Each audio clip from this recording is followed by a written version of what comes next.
बारामती विधानसभेच्या पोटनिवडणुकीसाठी जोरदार प्रचार सुरू आहे। उपमुख्यमंत्री सुनेत्रा पवार यांच्या प्रचारासाठी युवा नेते जय पवार सध्या बारामती तालुक्यातल्या ग्रामीण भागाचा दौरा करतायत। सिद्धेश्वर निंबोडी इथं गाव भेटी दरम्यान जय पवार यांनी ग्रामस्थांशी संवाद साधला।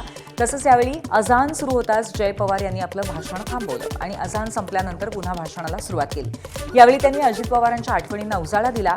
गाव भेटी दरम्यान स्थानिक प्रश्न जाणून घेताना जय पवार अजितदादांच्या आठवणीत भावूक झाल्याचंही पाहायला मिळालं। पुणे महापालिकेच्या पुनर्रचनेवरनं राजकीय वाद पेटण्याची चिन्हे आहेत। उपमुख्यमंत्री सुनेत्रा पवार यांनी थेट मुख्यमंत्र्यांना पत्र लिहून महानगरपालिका प्रशासनाच्या 15 क्षेत्रीय कार्यालयांच्या पुनर्रचनेविरुद्ध तक्रार केली आहे। या पुनर्रचनेमध्ये नागरिकांच्या सोयीपेक्षा राजकीय सोय पाहिल्याचा आरोप त्यांनी केलाय। तसंच ही प्रक्रिया दिशाहीन असून तांत्रिक निकषांवर आधारित नसल्याचंही त्यांनी म्हटलंय। नव्या रचनेनंतर 15 पैकी 14 प्रभाग समित्यांवरती भाजपचं वर्चस्व राहणार असल्याचा दावा करत राष्ट्रवादीला सत्तेबाहेर ठेवण्याचा प्रयत्न होत असल्याची टीकाही सुनेत्रा पवारांनी केली आहे। दरम्यान उपमुख्यमंत्री सुनेत्रा पवार यांच्या तक्रारीची मुख्यमंत्र्यांनी तातडीने दखल घेतली आहे। नगरविकास विभागाकडे संपूर्ण प्रकरणाचा वस्तुस्थिती निदर्शक अहवाल सादर करण्याचे निर्देश देण्यात आले। यामध्ये पुनर्रचनेसाठी वापरलेले नियम, प्रभाग सीमांकनाचे निकष यांची माहिती मागवण्यात आली आहे। तसंच या प्रक्रियेत कोणताही राजकीय दबाव होता का याचाही सविस्तर खुलासा करण्याचं सांगण्यात आलंय। जळगावमध्ये भाजपच्या महापौर आणि राष्ट्रवादीच्या महिला प्रदेश उपाध्यक्ष यांच्यामध्ये वाद झाला। भाजपच्या महापौर दीपमाला काळे यांनी युती धर्म पाळला नसल्याचा आरोप राष्ट्रवादीच्या प्रतिभा शिंदेंनी केलाय। मोहाडी परिसरातील महानगरपालिकेच्या जागेवरील अतिक्रमण काढण्यावरनं हा वाद रंगलाय। मोहाडी शिवारातील मनपा भूखंडावरती काही आदिवासींनी अतिक्रमण केलं असून ते बेकायदेशीर असल्यामुळे ते काढण्यावरती महापौर दीपमाला काळे या ठाम आहेत। दरम्यान हे अतिक्रमण हटवण्यास प्रतिभा शिंदेंनी विरोध केलाय। त्यामुळे जळगाव पालिकेमध्ये सध्या भाजप विरुद्ध राष्ट्रवादी हा वाद पाहायला मिळतोय। खरं हे अत्यंत दुर्दैवी आहे। म्हणजे सत्तेमध्ये असणाऱ्या महापौरांनी आमच्याबरोबर चर्चा करायला हवी होती। आम्ही 4 पत्र दिलेले आहेत, कमिशनरांना दिले आहेत, त्यांनाही दिलेलं आहे। त्यांनी महायुतीमधल्याच घटक पक्षामध्ये असणाऱ्या लोकांच्या बरोबर चर्चा करत मार्ग काढायला हवा होता, पण माहिती नाही।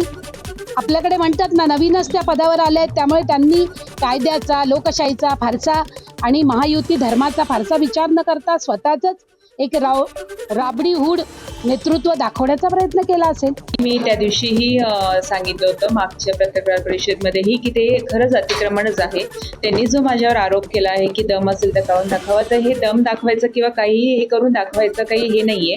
ते म्हणजे जे रूल आहे आणि ते जे आपण कागदपत्र म्हणतात की ते अतिक्रमण आहे ते निघणारच आहे, याच्यामध्ये दम वगैरेचं काहीच नाहीये। जे नियम असतात नियमानुसार आहे ते, त्यामुळे ते निघेलच। सांगलीच्या कासेगावात जिल्हा परिषदेच्या सत्कार सोहळ्यामध्ये सांगलीचे खासदार विशाल पाटील, आमदार विश्वजित कदम आणि आमदार जयंत पाटील यांच्यामध्ये जेवणाच्या आमंत्रणावरनं एकमेकांमध्ये टोलेबाजी झाली। जयंत पाटलांनी इतक्या वर्षांनी आम्हाला जेवायला बोलवलं, पण जेवणाबाई भाषण करण्याची माझ्यावर वेळ आली असं गमतीत विशाल पाटील यांनी म्हटलं। तर आता तुम्ही जेवण दिलं, पुढची जेवण देण्याची आमची वेळ असं आमदार विश्वजित पाटील यांनी म्हटलं। त्यावरून जयंत पाटलांनीही उत्तर दिलं। मी जेवणाचं आमंत्रण दिलं आणि मग आठवलं की एवढ्या वर्षात कधीच साहेब तुम्ही आम्हाला जेवायला बोलवलं नाही। देवराज दादा मग तक्रार नाही, काका बोलवायचे, जेवण घालायचे, पण तुम्ही कधीच जेवायला बोलवलं नाही। कधी नाही ते बोलवलं आहे। कसं जेवण असते तुमच्या घरात हे बघायसाठी आम्ही आलो आणि ते जेवणाच्या पायी आज भाषण करायची पाळी आली। विशालराव म्हणले तर खरं आहे। देवराज दादांना मी पहिल्या दिवसापासून म्हणत होतो, दादा इलेक्शन झाली, जेवण कधी देणार? आणि दादांनी आज तो शब्द, मी सारखं जे त्यांच्या पाठीशी माग लागलो होतो तो शब्द पाळला। आता ही बारी तुमची, पुढची बारी आमची।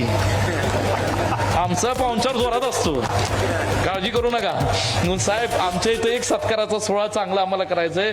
तुम्ही किती बोकडं आणली माहित नाही, पण आम्ही बोकडांचा फोटो काढून तुम्हाला पाठवतो। ही सगळी माणसं जी बसलेत कासेगावची, तुम्ही सगळ्यांनी आमच्या कार्यक्रमाला अशी माझी नम्र विनंती। आपल्या सगळ्यांचा सत्कार देवराज पाटलांच्या आग्रहानं आज या ठिकाणी होतोय आणि जेवण विशाल देवराजचंच आहे, माझं नाही। जेवण देवराजचंच आहे, माझं जेवण मी नक्की देईन।